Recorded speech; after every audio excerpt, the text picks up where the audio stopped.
Actually, there are a lot of issues facing our IPs.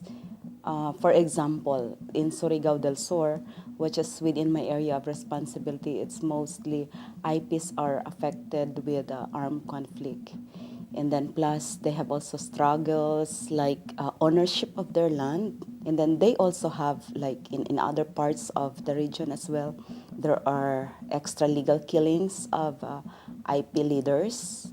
One of the mandates of the commission is we are to investigate all forms of violations involving civil and political rights.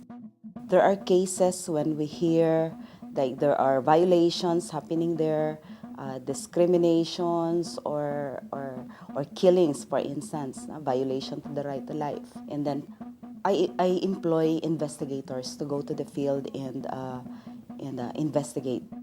Our complaints people use the complaints process. They're out there promoting it, but they're also resolving some pretty important conflicts out there.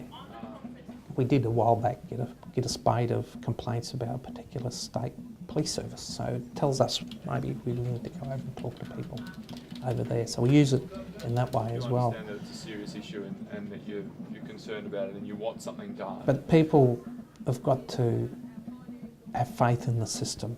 And again, it gets to a system that treats people with respect. And there's a great paragraph in the preamble to the Declaration that talks about the right to be different.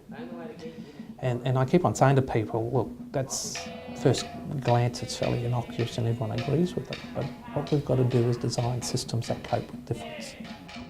A lot of the times, the issues that Māori deal with do not fit the Human Rights Act, the New Zealand Human Rights Act. And because we've got Māori staff within the Commission, we are able to sit down, talk about those issues, go back to those communities, go back to those individuals, and talk through those issues to come to a point where they can either find other avenues to address them or they can come to their own solutions. And that's really important for us because we also believe that part of that recognising the partnership is also recognising that we have our own solutions.